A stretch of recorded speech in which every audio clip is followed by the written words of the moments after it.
Good evening. I'm Karen Taylor, Program Director of the General Society of Mechanics and Tradesmen of the City of New York.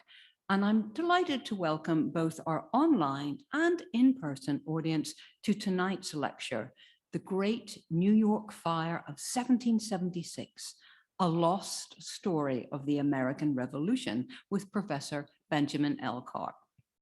I also want to mention that this wonderful book, The Great New York Fire of 1776, is available to purchase tonight for our in-person audience through our bookseller, Anya, from Books on Call. And for our online audience, the book is available through Yale University Press's website.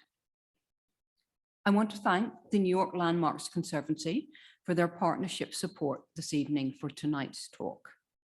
For those of you who may be less familiar with the General Society, a brief introduction. The General Society of Mechanics and Tradesmen of the City of New York was founded in 1785 by 22 skilled craftsmen. Today, our organization continues to serve and improve the quality of life of the people of the City of New York through our various educational and cultural programs. These include our John M. Mossman Lock Museum, which you are welcome to visit after the talk tonight. Of course, that's for our in-person audience. Our tuition-free Mechanics Institute, which I'm very proud to say had its recent graduation last week after a gap of several years. The General Society Library, of which, of course, you're in this evening, and our nearly 200-year-old lecture series, of which, of course, tonight's lecture is part of. For the online audience, please feel free to submit typed questions at any point during the talk. We ask that you use the Q&A section rather than raise your hand. And for the in-person audience, we ask that you save your questions to the end of the talk. I'm so pleased to be able to introduce you tonight to Benjamin Carp, who is Professor of History at Brooklyn College and the CUNY Graduate Center. He's also the author of Defiance of the Patriots, the Boston Tea Party and the Making of America, and Rebels Rising, Cities and the American Revolution. He lives in New York City. As I said, it's a great pleasure to introduce to you Professor Benjamin Carp.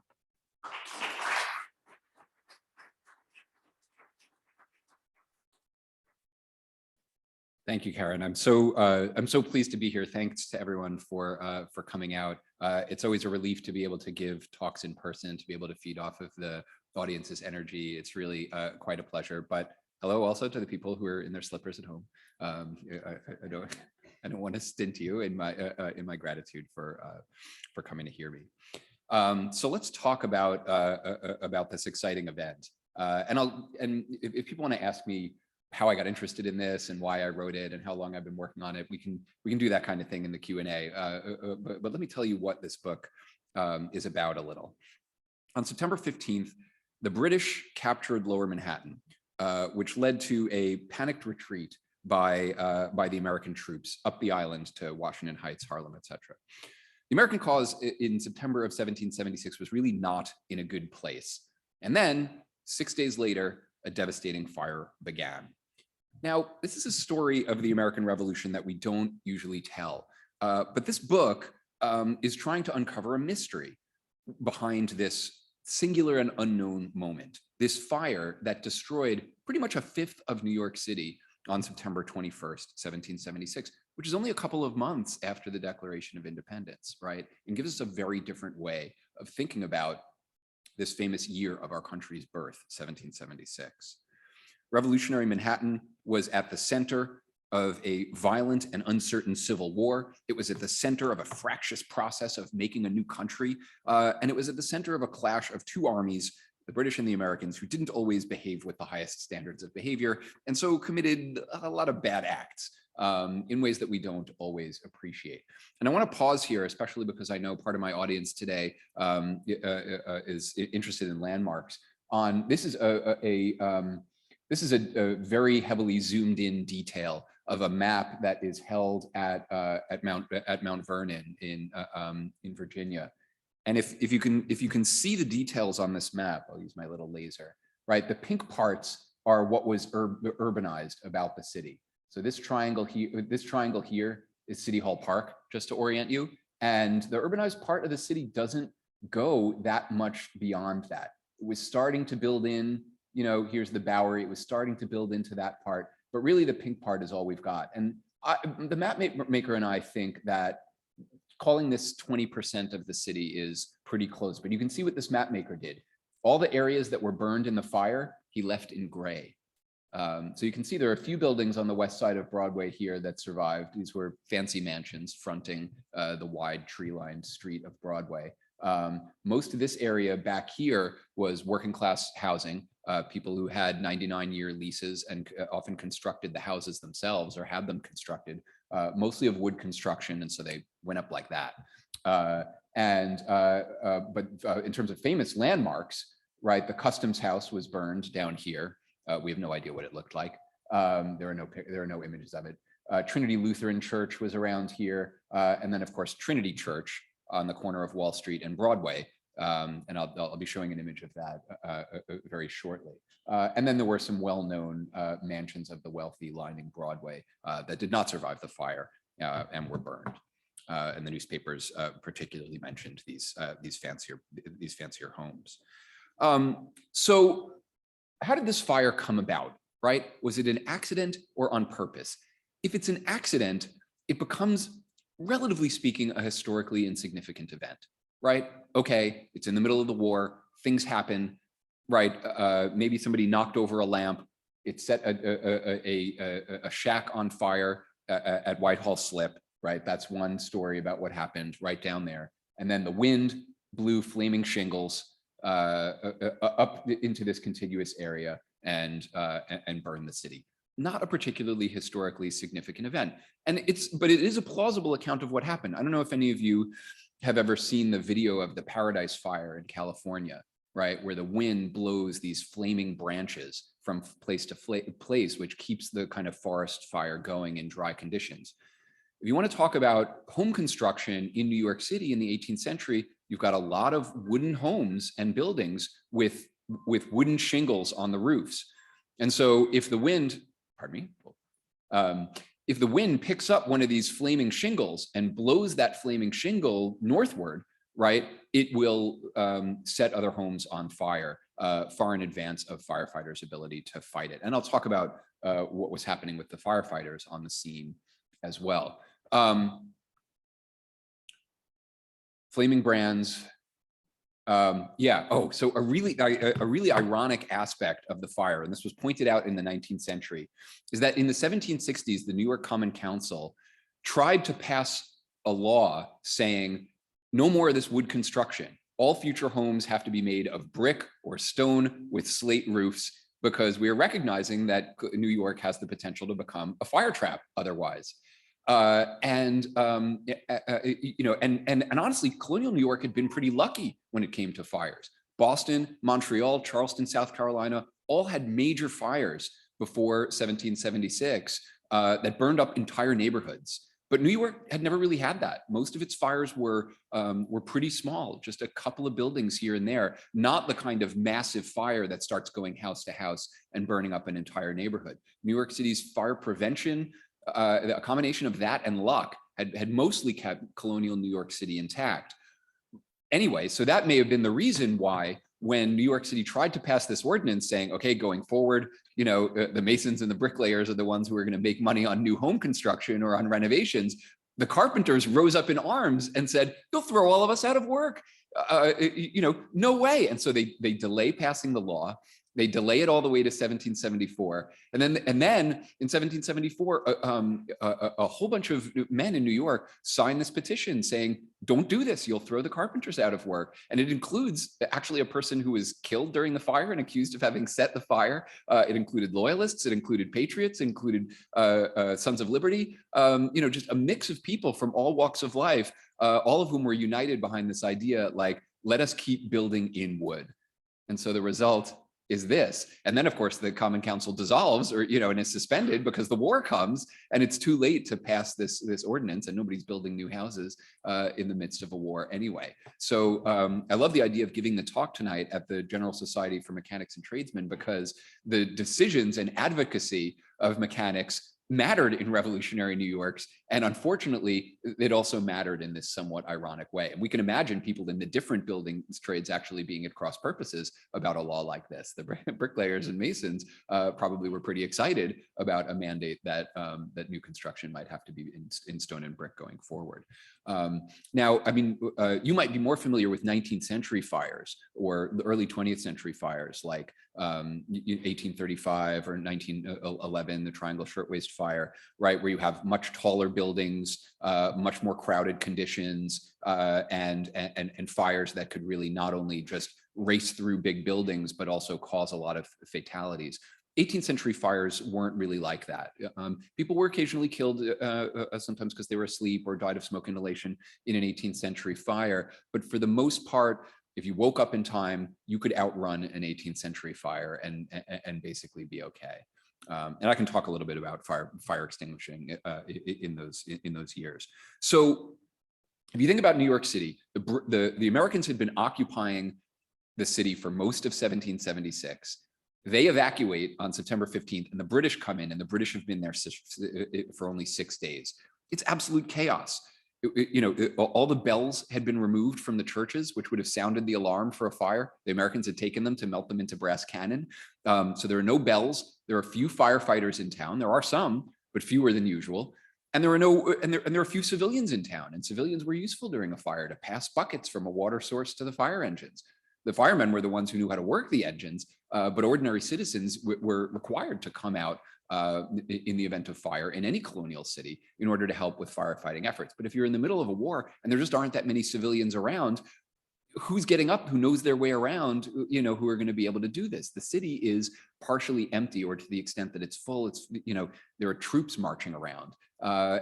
So again, that plus the wind and the flaming shingles, all of that could point to the idea that this fire was a mere accident and not very historically significant. But on the other hand, right, this is one of the most famous 18th century images of the fire. Maybe it was done on purpose. It's hard to see in this image, but you can see British troops actually stabbing a man who is suspected of being an incendiary. This print was done by a German person who had no idea what New York City buildings looked like, and so pay no attention to the buildings, but was reading British newspaper accounts of the fire, and so the scenes were reflective of what the British and Loyalist press had reported about the fire. The other really interesting thing about this image, by the way, is it was meant to be displayed with a light behind it, lighting the image from behind, and so you can picture this beautiful orange color kind of glowing as people came to some sort of exhibition space to see it. This is one of those ways in which you'd love to take yourself back in time to have that experience. Instead, we have the kind of this kind of digital version of the image. One of the things that I do in order to explain why I think the fire was set on purpose is use my kind of contextual knowledge of who New Yorkers were and what was going on with the war and American soldiers at the time. So for one thing that I realized I had to understand is I had to understand something about military strategy. Strategically, burning New York City made a lot of sense for George Washington, and he knew this.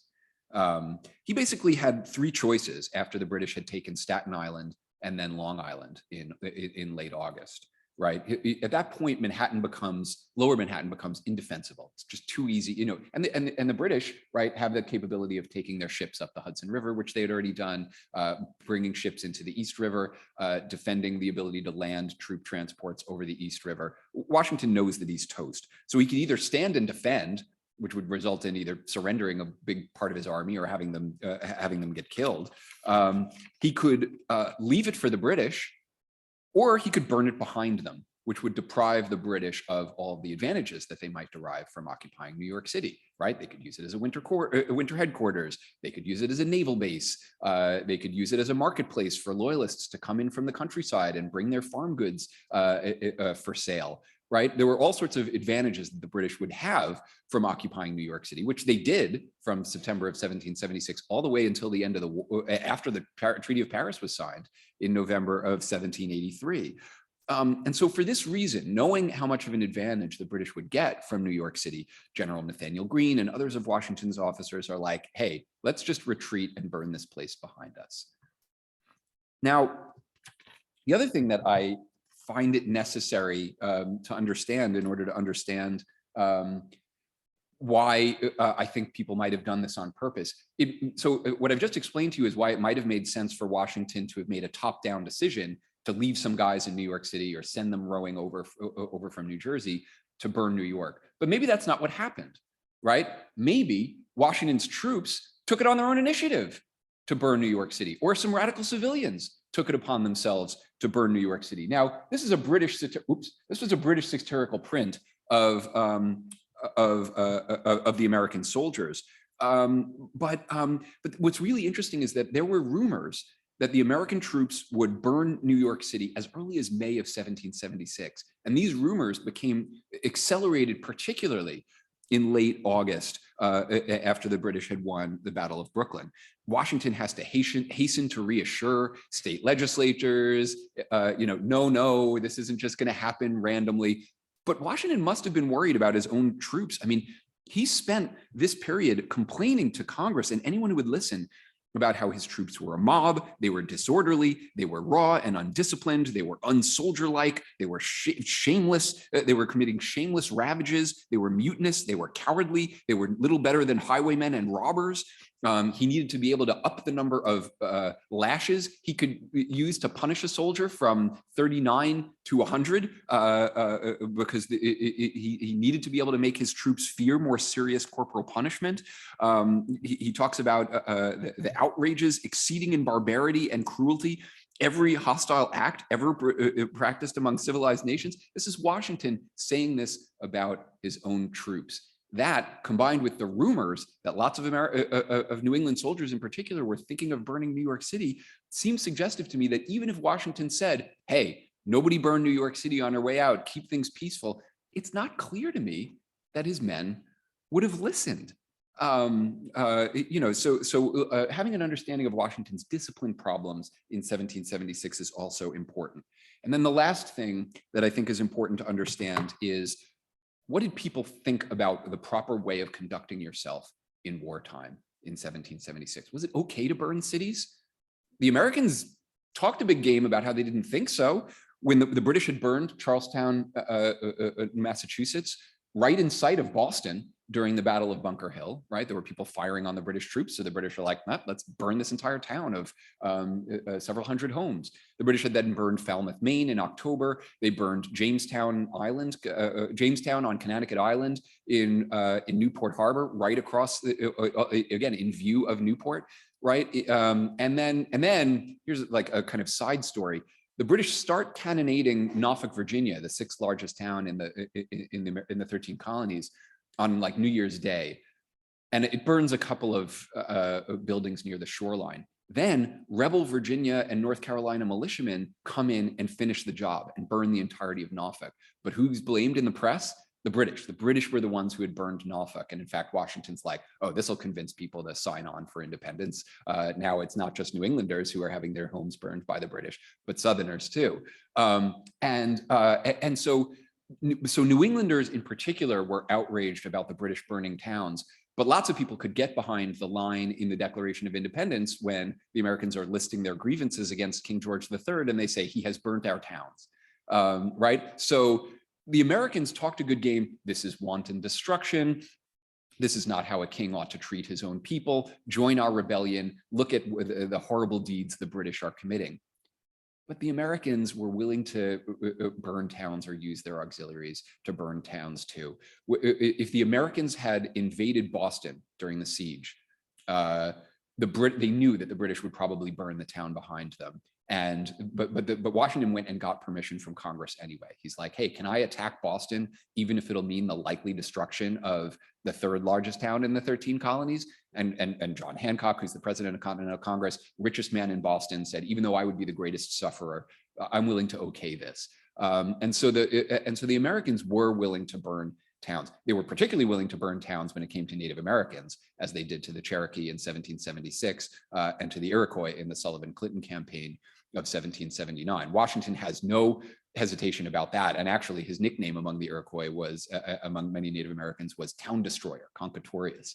He was notorious in Indian country after the war for having set a lot of Native American towns on fire. So both sides thought that destroying towns, at least white people's towns, was a little ungentlemanly, but both sides usually could find a justification when they needed to do it. You see what I mean? They could usually find a loophole in the laws of war, which, you know, who can obey the laws of the war on the ground necessarily? They're just something written by smart European intellectuals, right? You know, later on you'll have the Geneva Conventions, and even then it's hard to get countries to strictly adhere to them.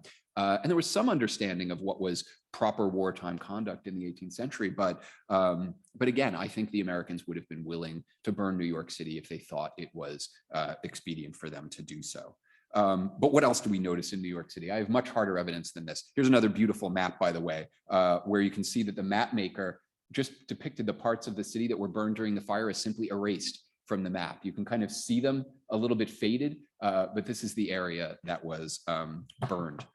Now, evidence that I've uncovered is that the rebels had left behind combustible materials all over town, and these were found both before, during, and after the fire. And not just like, oh, we use combustible materials for fire ships or for civilian industrial purposes, like trails of gunpowder, right? That, you know, things like that. The fire chief, who had just been appointed by the British, but he was a New Yorker, you know, a tin man, speaking of mechanics and tradesmen, named John Baltus Dash. He was so afraid that the fire was about to happen that 2 days before the fire, he buries his valuables in his yard for safekeeping. So clearly the rumor was on the ground that this was about to happen. On the night of the fire, witnesses said it broke out in several places at once, 2 or 3, maybe 10, maybe even 15, indicating that this was not just an accident, but maybe a deliberate conspiracy on the part of multiple people setting multiple fires in different places all at the same time. It's hard to know whether people might have been mistaken in their perceptions during a moment of chaos. Maybe it just seemed like it was in 2 places at once, but it was really one of these flaming shingles. It's hard to know. We don't have the kind of forensic evidence that would give us proof beyond a reasonable doubt. But I have all this other evidence. British troops also caught several people, as in this image, tampering with firefighting equipment or carrying incendiary materials, or even supposedly holding a torch and actually setting buildings on fire. And in a few cases, the British soldiers actually executed them on the spot. In one case, bayoneting a man to death, and in other cases, actually throwing perpetrators into burning buildings so that they would be immolated. So the British don't actually come out of this story looking all that good either. I think it's why both sides tried to bury this story after it happened. This is not an ennobling way of conducting war on either side. Again, going back to the laws of war, technically, if you caught an incendiary in the act, you were allowed to execute them on the spot. There's, you know, no need for a trial, right, et cetera. So the British soldiers were not necessarily disobeying the so-called laws of war. However, they know, you know, people know that summary executions don't look great. There are also a few different stories talking about a party of seamen who rode over from New Jersey to set this fire. Maybe it was 8, maybe it was 40. And then there was a confession by a spy who's hanged in New Brunswick, New Jersey, months later in June of 1777. And according to the Loyalist newspaper that covered this guy's hanging, not only did he confess to the espionage activities he was doing in New Jersey that he was caught for, but he also said, I was one of the guys who burned New York City. And then he refused to name any of his accomplices. Right? Like, that's a lot of evidence that I feel we can't just ignore and say, oh yeah, but this and this, and maybe it was just an accident and therefore not a historically significant event. I argue instead that the Americans did burn the city. They wanted to target a British garrison and naval base. They wanted to target the wealthy loyalist property owners who lived in New York City. New York City wasn't all loyalist, but it had a rumor for having loyalist penchant or whatever, penchant. And so, you know, again, hey, we'll stick, the New England troops might have been, hey, let's stick it to some of these wealthy loyalist New Yorkers.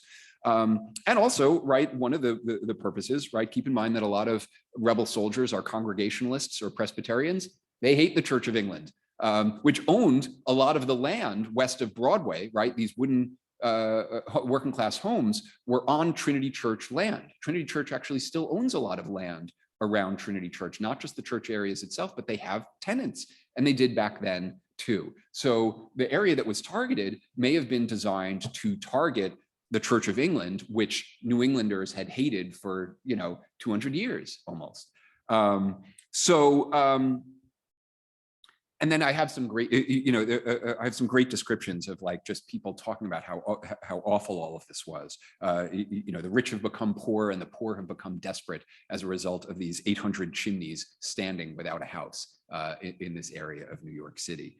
And actually, this became a place of leisure later on. You can see people kind of just strolling around the gravestones, right? This would have been several years later, and Trinity Church still looked like this. So my question is, right, the thing that is really difficult to solve is, did Washington countenance this fire himself? Or if I think it was something that was more bottom up, right, something that was done by ordinary soldiers and civilians, does that reveal something about the radical faction at the heart of the revolution? We know that there were moderate and conservative revolutionaries, stable property owners who nevertheless wanted to get rid of Parliament and get rid of the British. But there was also a lot of artisan working class radicalism that was behind the revolutionary movement. And that's something that I thought it would be appropriate to talk about here and give some examples of the type of people that we're talking about. I'm going to skip over some letters that I often read to people about Washington's correspondence before and after the fire. First, where he tries to reassure the New York legislature, no, I'm not going to burn the city, and then he kind of asks Congress for permission. Hey, should we leave the British with these valuable winter quarters or not? And then Congress, at least on paper, says no, let's see to it that no damage be done. And Washington evidently interprets this as okay. But then, really interestingly, he writes to his cousin after the fire. Had I been left to my own judgment, New York should have been laid in ashes before we left. I asked Congress, they said no, but they're gonna regret this, right? Because it's gonna be impossible for us to take this city back from the British. Washington fantasizes about taking New York back throughout the war, but he's not able to do it until after the British evacuate in 1783. And he says, and so then he says at the end, right, this is one of the capital errors of Congress. They really should have let me burn it. And then weirdly, a paragraph later, he says, oh yeah, by the way, speaking of New York, I forgot to mention that Providence, right, he means God, right? God or some good honest fellow has done more for us than we were disposed to do for ourselves, as near 1/4 of the city is supposed to have been consumed. However, enough of it remains to answer their purposes. In other words, Washington's biggest regret is that there's still some of the most valuable parts of New York City are still standing for the British to make use of. This is a weird thing for Washington to say, but this letter was unknown to historians, as far as I can tell, until the 1940s. Washington's correspondence with Congress was known from the 1780s onward, but this letter was not known by historians until somewhat later.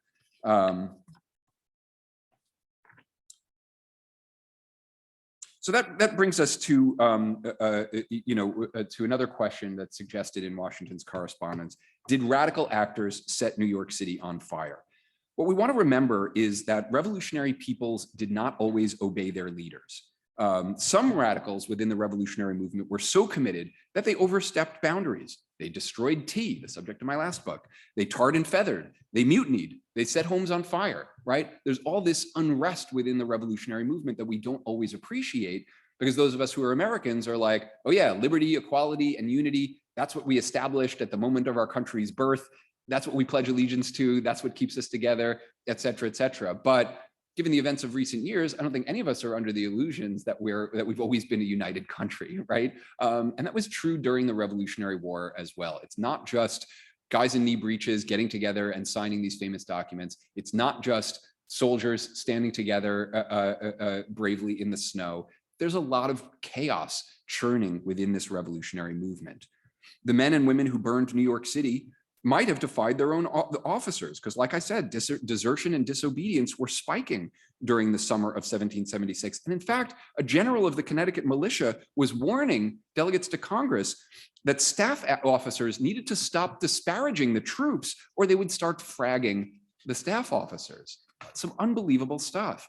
And as much as Washington had strategic reasons for burning New York City, as I said, rebels had their own emotional reasons for wanting to burn New York. These were New Englanders who disliked New Yorkers, they disliked loyalists, they disliked the Church of England, and they wanted revenge for the destruction of New England towns. So who might have done this? This is really difficult to figure out because the sources obviously are not good, right? I don't know if any of you've seen the TV show The Wire, right? But you don't take notes on a criminal conspiracy, right? This is the logic that you have to remember, is that there are certain things that historians are going to be unlikely to find unless they can put together scraps. And I can talk about my research project and the scraps that I've used to put together these sources. But what I have is a number of imperfect, uncorroborated sources in some cases, either from immediately after the fire or in some cases from several years later, identifying people who were accused of having been involved with the burning of New York City. Some of these sources mentioned that it was American captains in the army who had done the deed. The idea there is to kind of say, oh, it must have been Washington, right? Because here's a field officer with their commission on them who we caught trying to burn New York City. Many sources mentioned New Englanders, which makes sense because most of the army of 1776 were New Englanders, and everybody knew that New Englanders hated New York City. One person who's mentioned is called the first incendiary, a woman who was summarily executed by British troops. This might have been the first woman of the United States to have been killed, by the British. There was also a quote unquote mulatto man, a mixed race individual who he might have been Pequot, he might have been of African descent, part of a group of 8 Connecticut men who were sent over from New Jersey, supposedly to land on the western shore of Manhattan and burn New York City. 8 men went, only 6 came back. 2 of them were executed on the spot by the British. There was also a 57-year-old New York City tavern keeper and former felt maker who became a prisoner of war. He was also accused of having set the fire. He was a captain of the rank of captain. And then this spy that I mentioned, a Scots-Irish Presbyterian who was hanged by the British for espionage in June 1777. He too might have been an artisan at one point, a wheelwright in Pennsylvania. So together, I think that the social profile of these incendiaries reveals some of the more radical elements within the revolutionary movement. I don't know what time it is, but what I like to do is kind of give people the opportunity to vote on which of these groups they want, which of these figures they want me to talk about more. So do you want to know about the New York City tavern keeper? Do you want to know about this this Pennsylvania spy? Do you want to know about the woman, the mixed race man? Almost definitely. I mean, Sons of Liberty were started in a New York tavern, supposedly. This is what my first book was about. My first book is called Rebels Rising, Cities in the American Revolution. And each chapter is about a different space in a different city where revolutionary mobilization before the war took place. So I have a chapter on the Boston waterfront. I later expanded on that to talk about the Boston Tea Party, obviously. And then my second chapter is actually on New York City taverns as places where people got together to complain about what the British were doing and and start doing political things over their tankards of ale and their bowls of punch. What was really all right? Let me we've got to vote. Let me skip to my area of talking about Van Dyke. Oh, do I not have any images? I don't think I have any good images for Van Dyke. Associated with Van Dyke. I apologize. We don't know what he looks like, except that he was 57 years old and he was described as a heavy fat man by his friend. And so let me, I'll tell you the story of this. Let me just go back to an image of Manhattan Island. Oh, wait, no. That's not the image I want. So this tavern that he owned,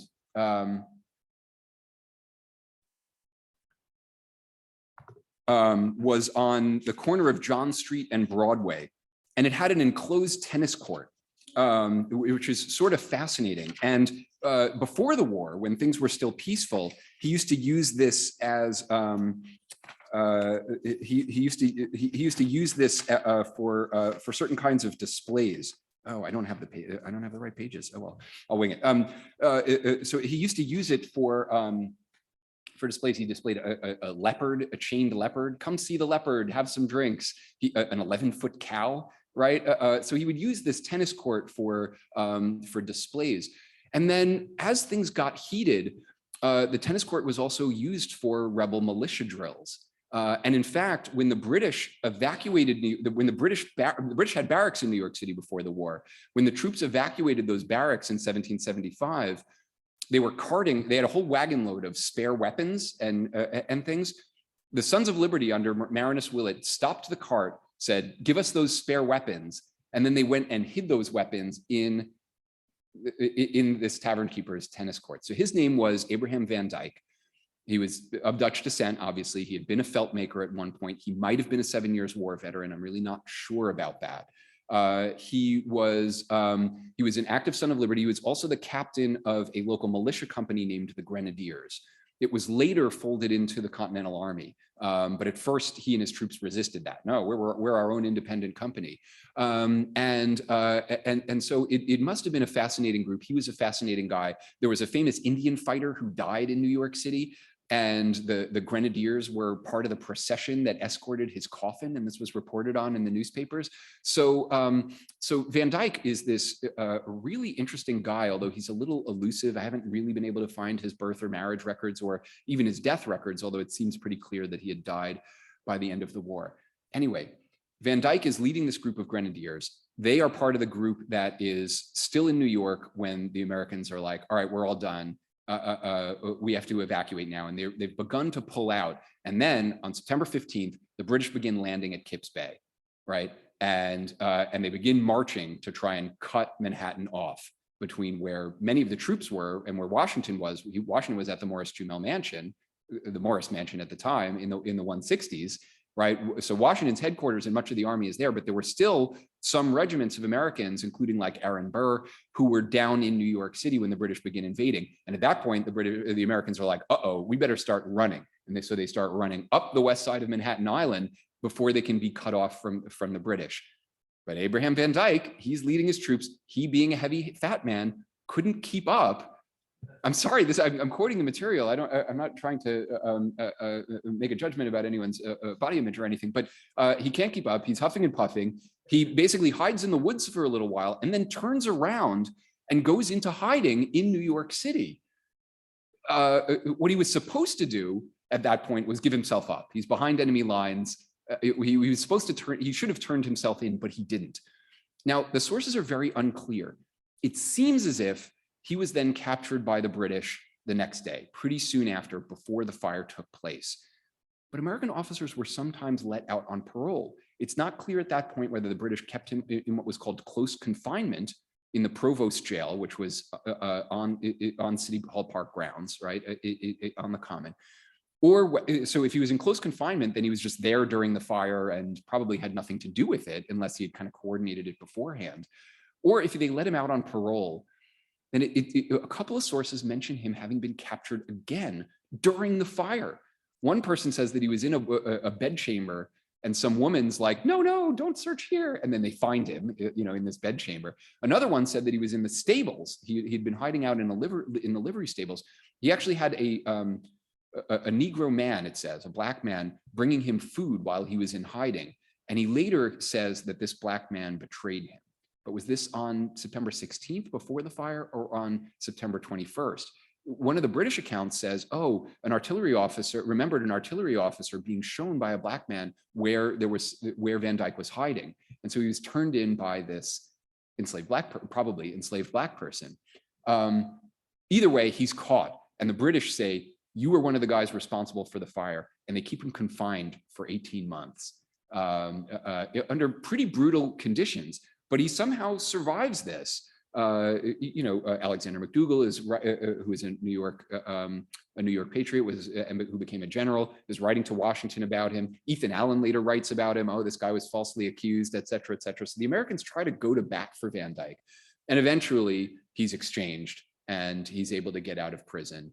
And the Americans say, no, he wasn't behind this. But the British were like, we didn't want to let this guy out. He had been heard saying that he was going to burn New York City before. He was well known. He was actually a bit of a bully. His militia group actually was before, like during the American occupation of New York City, they beat up on this wine seller named Christopher Benson and threatened to kill him and actually like throw stuff at him. He's forced to defend himself with a sword and go into fighting. And Benson mentions that the Grenadiers were part of one of the groups that was involved.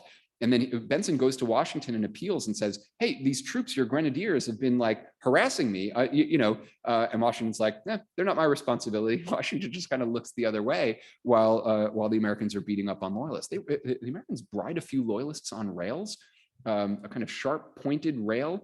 And if you can imagine like being a man and being hoisted up and bounced up and down on a sharp wooden rail. They did this until people were bloody and covered in dust, and forced a lot of loyalists to go into hiding. I tell this story in the book. Anyway, and Van Dyke was one of the bullies, it seems clear to me, who is behind this. But I guess he gets his due. He spends 18 months in prison. He was obviously disliked by the British troops and loyalists, and he's exchanged. And then another side note, and I don't talk about this in the book, but I talk about it in an online essay. He's later at the Morristown, New Jersey encampment in 1780, and he kills a Black soldier in the American Army, a young man named Prince Pitkin from Connecticut, who actually had been enslaved by the Pitkin family of Connecticut, who had been the governor, William Pitkin, the senior, had been the governor of Connecticut before he died, and then Jonathan Trumbull took over. And then we don't know why he killed him or how he killed him, but Van Dyke then asks for a court-martial and is acquitted. And then Washington later recommends him for like a Marine captaincy. He writes to Congress and is like, hey, could we give this guy another plum job? So Washington vouches for Van Dyke. He vouches for this spy, Abraham Patton, that I was mentioning before. And he vouches for another captain that was accused of setting New York City on fire, a guy named Amos Fellows, who actually died in prison in early 1777, so only after a few months, under conditions that Van Dyke had survived. So again, this is one of the stories that comes out. So Patton, who had once been a wheelwright, Van Dyke, who had apparently once been a felt maker, right? This idea that New York City's artisan tradition, or the Pennsylvania backcountry settlers, New England Congregationalists, a mixed race man, even women, right? That they might all have been part of the radical group that burned New York City. That says to me that there is something else at work in the American Revolution that I personally find really interesting. So I've gone off script a little bit in order to tell you about some of the fascinating stories of this. Let me just rapidly move ahead here to the end. I mean, here's a really not very well-known image, but this is from a French history of the American Revolution based on British newspaper subscription. Here's a woman, an American woman, holding 3 torches. Here's another woman holding a torch that a British soldier is trying to stop. Here's a woman who's supposedly trying to stab herself to death, right? Like, these women were supposedly so patriotic that they were willing to sacrifice their city. This may have all been made up, but it was based on a scattering of newspaper accounts about the women who supposedly were involved in burning all of New York City. I have some things that I can say about why the mixed reasons why we don't know this story, but I'd really rather just kind of conclude here by saying this is a really fascinating incident that points to a much more complicated image of the American Revolution than we're used to thinking about. And actually, let me rewind this to John Joseph Henry. John Joseph Henry had joined the Continental Army from Lancaster, Pennsylvania as a teenager. His father was actually a gunsmith, and he was captured in Canada during the American invasion of Canada. And he saw the fire. He was also made a prisoner of war. He suffers from scurvy. It afflicts him for the rest of his life. And he saw the fire from on board the British ship Pearl in New York Harbor. And at first, he and the other men on board thought that the British had done this. But Henry changed his mind as he saw the British trying to put this fire out. And he concluded later that the most low and vile of persons had burned New York City. And he said, it might be that for the honor of our country and its good name, US history books are going to have to, say that this fire was due to accidental circumstances. But he said, since this occurred within my own view, since I actually saw the fire from New York Harbor, the eloquence of Cicero could not convince me that the fire was accidental. And then he says, it may be well that a nation in the heat and turbulence of war should endeavor to promote its interests by propagating reports of its own innocence and prowess and accusing the enemy of flagrant enormity and dastardliness. But when peace comes, he wrote, let us in God's name do justice to them and to ourselves. Baseness and villainy are the growth of all climates and of all nations. And my point here is that we can, as the 250th anniversary of independence approaches, we as a nation sometimes get a little bit too invested in what Jan Lewis used to call the bedtime story of the American Revolution. There's much more complexity to the founders and to American soldiers. And we learn a lot more about the revolution if we can tell a story that also incorporates Hessian soldiers, loyalists, British soldiers, women, African Americans, Native Americans, artisans, and ordinary civilians, to tell a more global story of the American Revolution, etc. So even though my book is just about this one incident on September 21st, 1776, the pros would call this a micro history. I'd like to think that it hints at broader ways of reinterpreting the American Revolution as the 250th anniversary approaches. Thank you, everybody, for listening. And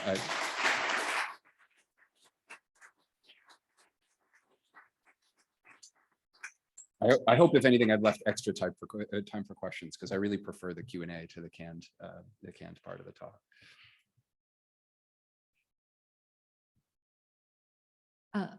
Thank you so much, Benjamin, for that fascinating perspective. I will say a few more things at the end of the talk, but now, as Ben has indicated, he is ready for questions. And we will remind your online audience, please feel free to submit typed questions. Thank you.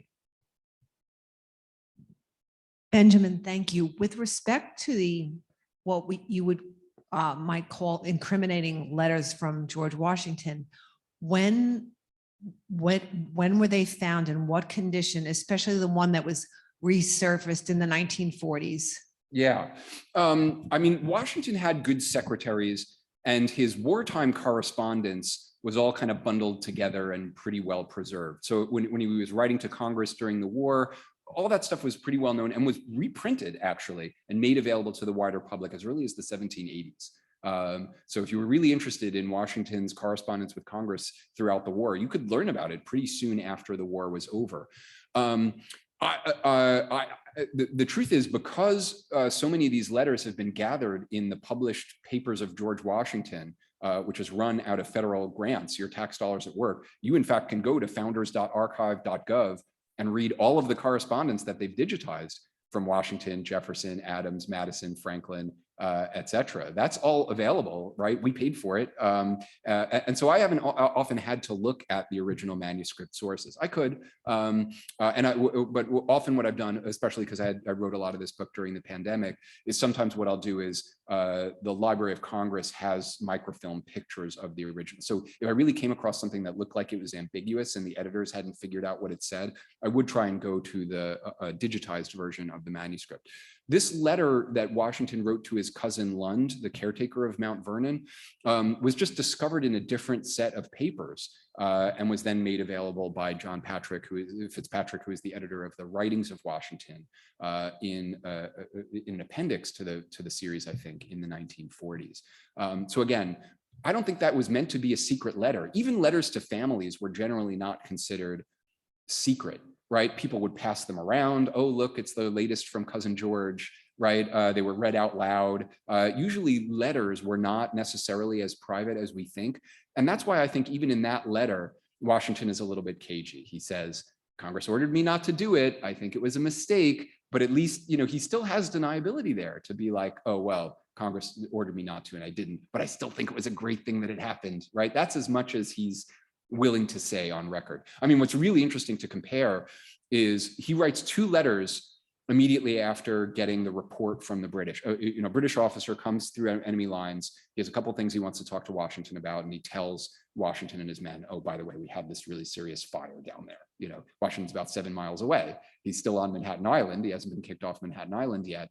But, there were all these rumors floating around about what had happened down in Manhattan, and they get an official report from a British officer. And Washington writes one letter to John Hancock and the Continental Congress in Philadelphia, and one letter to Governor Jonathan Trumbull in Connecticut. And he is as terse as can be. A fire happened. We don't know why. We're not really sure exactly what happened. You'll get details from somebody else, I'm sure. So in terms of what Washington officially says about the fire, it's very little. But one thing that I don't talk about in talks very often, but I think is the most interesting chapter in my book, is how the Americans spin the fire after it happened. So they get their own newspaper accounts out. They have officers writing letters to their friends saying, you wouldn't believe what happened. Yeah, there was a fire, but never mind that. The British were cutting people's throats. The Hessians have been plundering everyone up and down. There were women and children, just telling the British were killing people arbitrarily, who hadn't even set the fire. This is the disinformation that the Americans start spinning, because keep in mind, the Americans have been promising all summer, as soon as we leave New York City, we're burning it. And so they really want people to avoid putting two and two together and saying, wait, you promised to burn the city, now the city's burned down. Doesn't it seem logical that the Americans did it? The Americans are out there in force saying, no, that wasn't us. It must have been an accident. Maybe the British troops went crazy and burned the city themselves, right? They put all that out there. And maybe we couldn't conclude anything from this, except that, and I'll just rewind a little bit to show you these guys' faces. Colonel Henry Jackson is stationed in Boston, right? The British occupation of Boston is over. He's in charge of the troops in Boston. He writes to his buddy, Colonel Henry Knox, who is also from Boston. Knox is with Washington. And Jackson writes, hey, by the way, the account of the fire that you wanted me to publish in the Boston newspapers, it's out now, and everybody's believing it because there were multiple accounts. And then if you read the Boston newspapers from that week, it's the most propagandized version of what had happened. But, British soldiers cutting people's throats, Hessians plundering, all this stuff, anything but the idea that the Americans might have set this fire. Meanwhile, like Benjamin Franklin as part of the Committee of Secret Correspondence, is writing to Silas Deane over in Paris. And they're like, all right, here's how you should frame the fire. The British are definitely going to blame us for this fire, but keep in mind, Congress ordered Washington not to do it. Washington's army wasn't anywhere near the city. So make sure you tell that story, right? They're going to try and lay the blame on us, but they're going to fail because we've got our ducks in a row, and we've got our disinformation campaign going on. So again, I don't have ironclad proof that Washington did it, but I feel like I have pretty good proof that Washington's men were out there trying to tell their side of the story, and that story was no way the Americans did it. Right, I'm going to take a couple of questions from online. This is from Catherine. I'm most interested in what was lost in the fire.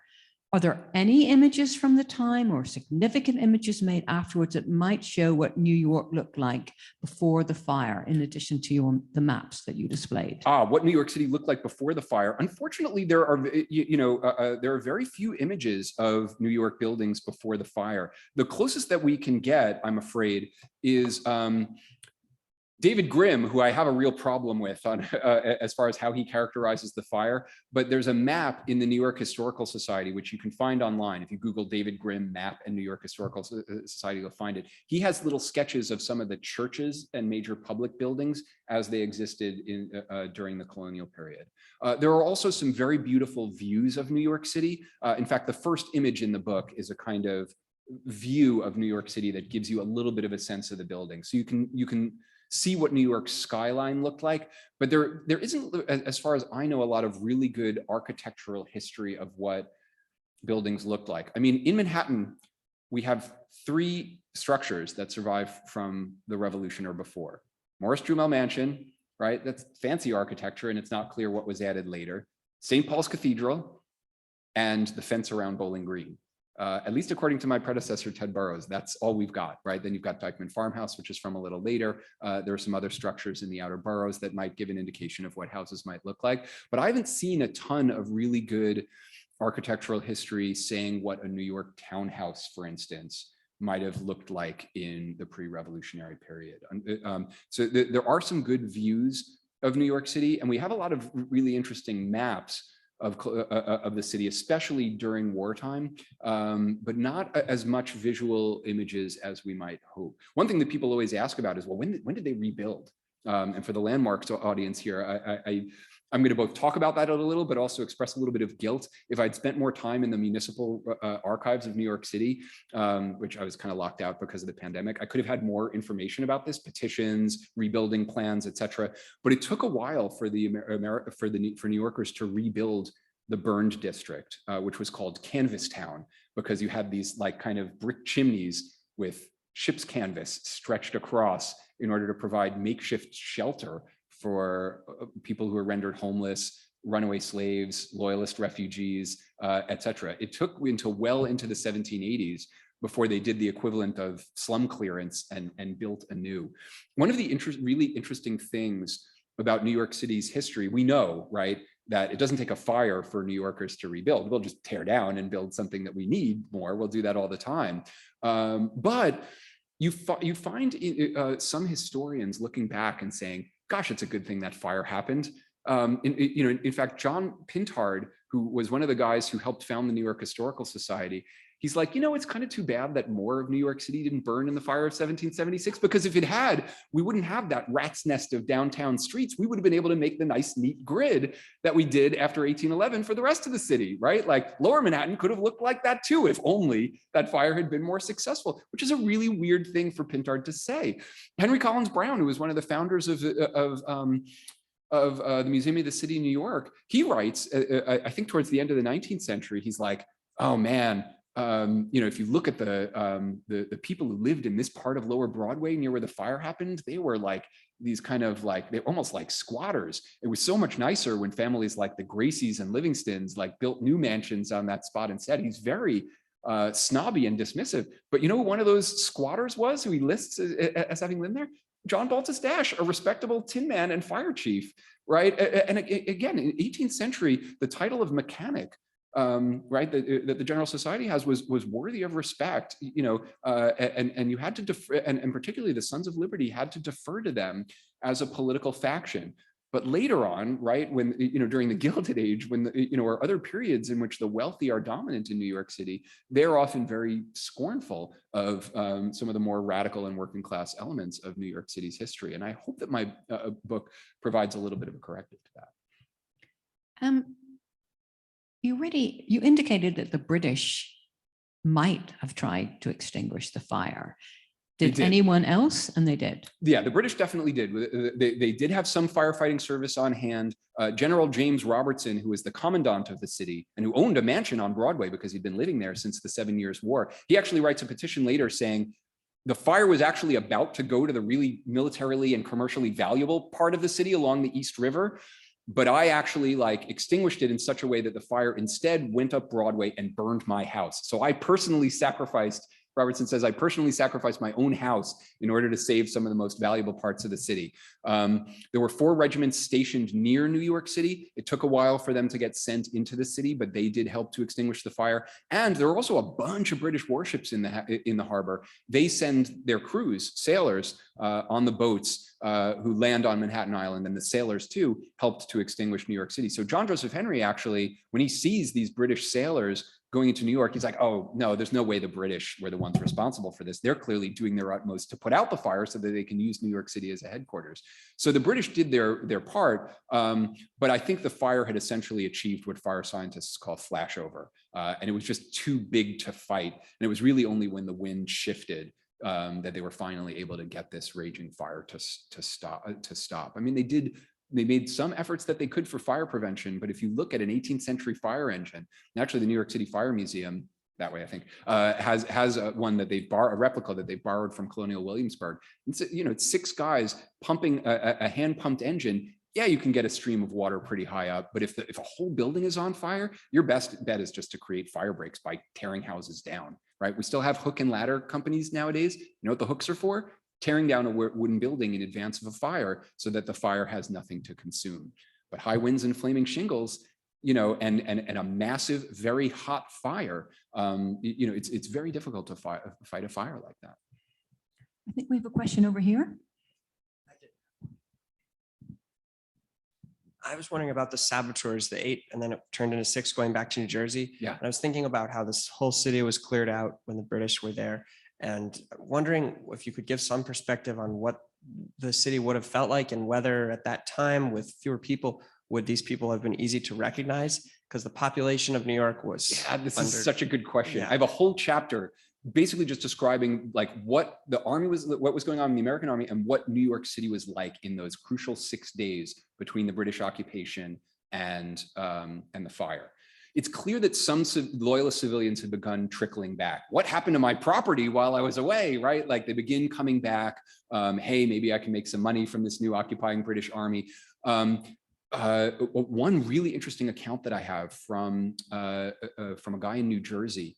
He talks to a woman who came out of New York City during this period, who was like, man, I recognized a couple of people who I know are in the American army who are wandering around disguised in this city. It's the only source I have that says that. The other thing is, so if it were out of towners, they would not have been recognizable. And some of them were clearly out of towners, right? Like that regiment that rode over from New Jersey, they were all from New London County, Connecticut, probably. So you wouldn't necessarily expect that prominent loyalists or British soldiers would have recognized even New Yorkers, much less out of towners. The other thing is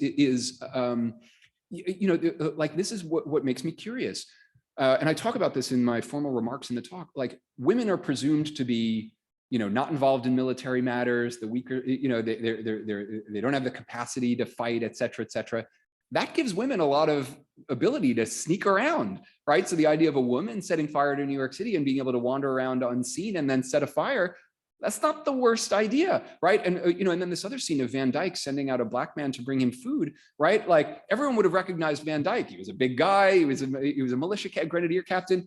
But if he sends a black servant, maybe that black servant is wandering around unseen. Now, and so maybe this mixed race man felt like, oh, people won't notice me if I'm skulking around because, servants are used to, domestic servants are used to wandering around the interstices of the city, et cetera, et cetera. So, maybe people, there were soldiers and officers from the Continental Army, but they were out of uniform, right? Again, like clothes made a person. In fact, it was known when they actually round up a bunch of people after the fire. The British don't kill everybody that they catch. They imprison a bunch of people as well, maybe as few as 20, maybe as many as 200. And they end up letting most of them go. And one of the reasons why they end up letting most of them go is, well, when we brought witnesses back to say, oh, was it this guy that you saw? Was it that guy? Many of them had changed clothes with one another in order to be unrecognizable. Ordinary criminals used to do this all the time, and it worked. There's no video footage, and we don't appreciate this, but like, people mostly wore the same outfit, and you mostly were, especially poorer people, and you mostly identified a person by what they wore. That was like a crucial part of how you would identify them. Brown hair, okay, but like, if you read runaway servant ads or runaway slave ads or ads for troops who had deserted, they always describe the clothes too. Here's what he had on. And so changing clothes, you might as well be a different person. So again, like there's some evidence that they would have been able to get away with it in the way that I think your question implies. And the British didn't lock the city down, so people were still in and out all the time. Again, it's an island, right? If if you're quiet and you're not spotted by one of the British warships, there's no ambient light except the moon, right? So if you want to row over to New York City, like you've got a decent chance of not being caught. This is how smugglers had operated for decades, And then as far as people being left behind, there were enough empty garrets in New York City that I'm sure someone could have squirreled themselves away as long as they had enough food to live on for a few days, right? Maybe they had Confederates, right? Like, oh, you're not involved in the conspiracy, but what you're in charge of is bringing everybody food in their hiding places. Again, all I have is hints of this kind of thing. So I try and reconstruct the story from the evidence I have. Right, we have a question over here. I'm so glad we had time for questions. I love giving short talks. Well, thank you very much for that fascinating talk. Thank you. And it was obviously based on a lot of historical material, and you cited letters between families and also newspapers that have been transported around the country. How, in a time of war, was there any systematic way of communicating in writing with between families. And secondly, you've cited mostly American documents. Are there any corresponding British documents that you got hold of? Oh, absolutely British documents. I mean, most of the witnesses were loyalists or Britons. So the military obviously had ways of communicating, right? It has packet boats going back and forth, and then you would use the mail system back in England. So what I have is a lot of British officers writing to their patrons, the Earl of this, you know, the Duke of that, saying, hey, here's my personal story of what's going on. Some of these letters made their way to newspaper offices and were actually reprinted in newspapers. But some of them just exist in manuscript collections at the Huntington Library, etc. I used official British reports. I used Governor William Tryon's report to Lord George Germain. I used all sorts of, I scoured British newspapers to see if some of these random letters appeared in them. There were diaries kept, Captain Frederick Mackenzie, who was the brigade major of the brigade stationed around New York City at the time, kept a wonderful diary in which he talks about it. I have some civilian sources as well. A German Moravian minister named Ewald Schokirk, stayed in town throughout the occupation and gave his impressions of the fire as well. So absolutely, in terms of British sources, as far as how letters traveled between enemy lines in New York, there's actually a really good book I can recommend. Judith Van Buskirk, who used to teach at SUNY Cortland, wrote a scholarly book about New York City called Generous Enemies, where she talks about how people were able to correspond between occupied New York and more rebel occupied areas. Letters were able to get through. And there were systems in place. I mean, the Americans obviously were trying to establish a post office, right? That was what Franklin was in charge of even before the war, as a network of post offices. But you would use a series of just, riders. If you wanted to pay a lot, you could get a message sent fast. Obviously, Congress in Washington had an interest in maintaining a rapid correspondence with one another as best as they could. But yeah, there were systems in place for getting mail around. In the 18th century, they wrote on this really good thick rag paper that survives really well. And so as long as a family didn't foolishly throw these things away, there's a lot that survives. The newspapers too were printed on that nice rag paper. It's only in the 19th century when we start using wood pulp and really thin paper that you get these documents that crumble to dust in your hands. 18th century documents though, we can do pretty well with. So I have the next question. Sure. At the time, the British have now moved into lower New York. Of course, this chaos is going on. They're setting up perimeters. They have troops wandering around. The evidence from what we've discussed tonight looks like the Continental Army had an interest in starting this fire. But could it not have just been like what happened in Moscow with Napoleon, where some of these soldiers were celebrating? They've driven the Continental Army out. They're having a little party. They kick over a lantern and voila. Yes, there are some accounts that suggest that is what happened, right? So what I'm trying to deal with is conflicting accounts. And so there are some accounts that say, yes, it started accidentally on Whitehall Slip and then the wind did the rest of the work. I get it, what I do in the conclusion of the book is I say, all the evidence can support the notion that this was an accident, but you would have to read all of that evidence in this way, this way, this way, this way, this way, and you would have to disbelieve every British and loyalist account that said, we saw people, we caught them in the act, clearly the Americans did this. Could they have been confused or mistaken or lying to us? Sure, but I think if you use the preponderance of evidence standard, I think more of the evidence is on the side of a deliberate fire. It is possible to squint your eyes and interpret the evidence and say, this was all an accident. I'm going to believe this account and not that account. But I think the evidence is more strongly in favor of a deliberate fire. It just seems like all wars are for hearts and minds, and they were well aware of that, the Continental Army. It seems like nobody was going to benefit in the long term from doing this fire. So it just seems to me like it may have been an accident, but more than likely. To me, that is an argument for why the Americans made sure everyone believed it was an accident. But it's also clear that from a strategic perspective, the Americans knew that yes, they knew that from a strategic perspective, burning the city was a good idea, but from a political or public opinion perspective, Americans could not be fire starters. Only British people could be fire starters. And so the evidence often reads that way. However, I think that there's reasons to kind of question the official line. And so, I mean, you'll just have to look at my evidence and see whether you agree. I do leave it up to the reader to a certain degree if they want to draw that conclusion. But I hope to persuade people that we've spent 200 years saying, oh, come on, it was an accident. The Americans surely wouldn't have been that dumb. Washington was so noble. It's interesting. British historians by the end of the 19th century start to say, oh yeah, Washington was so noble, we can't imagine him having done this. Like, a lot of British people admired Washington. So, but again, I think that's the party line, and I think it needs to be chipped away at a little bit. Okay, this will be the final question, and it's online, and it's quite a long question. Okay. There was a lot of overlap between the membership of the Committee of Correspondence and the Sons of Liberty. On July 9th, 1776, following the reading of Declaration, the Sons marched to the Commons and tore down the statue of King George. The following day, Washington bemoaned the act, saying he hoped that people would leave such matters to the authorities. So this was done without his blessing. Might the Sons not also have been similarly responsible for the fire? And remember, many of the Sons remained in the city after the evacuation. I think that's possibly right. I mean, Sons of Liberty is a weird term. I mean, it has a definite meaning in 1765, 1766, but after that, I think it becomes a little bit of a catch-all term for people who were objecting to what Parliament was doing. Like every American was a Son of Liberty by the time you get to the actual war, as long as they weren't loyalists.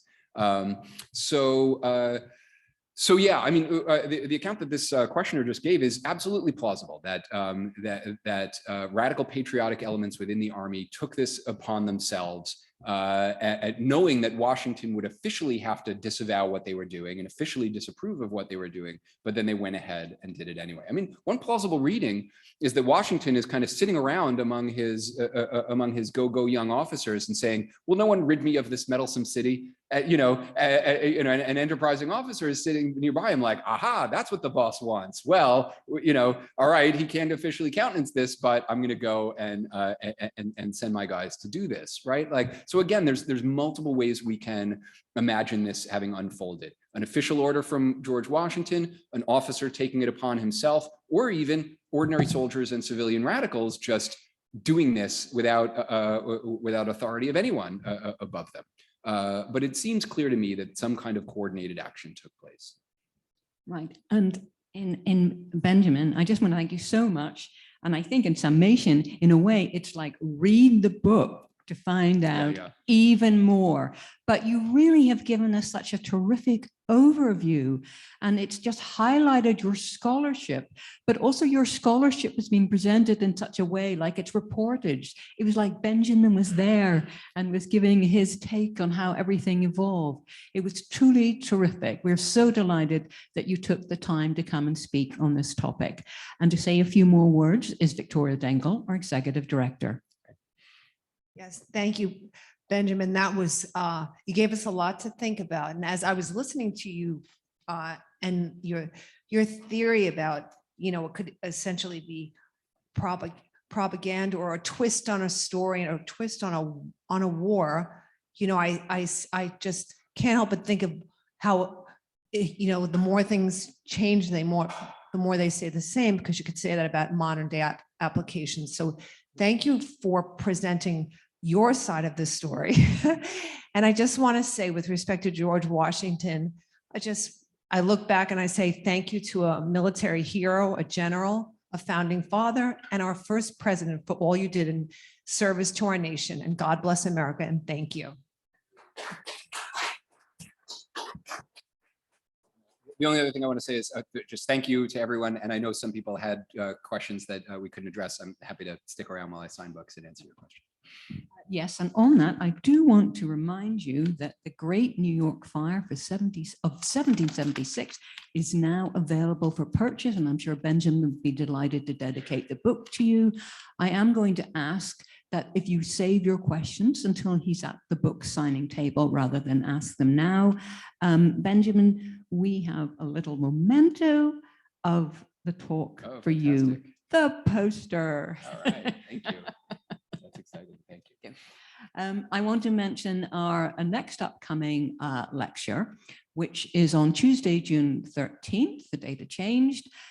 It's on the Montauk Club in Park Slope and its distinguished history. So I hope you'll come back and join us for that. But in the meantime, thank you to our online and in-person audience. And again, apologies we didn't get to your question. And again, Benjamin, thank you so much for such a wonderful presentation. Thank you very much.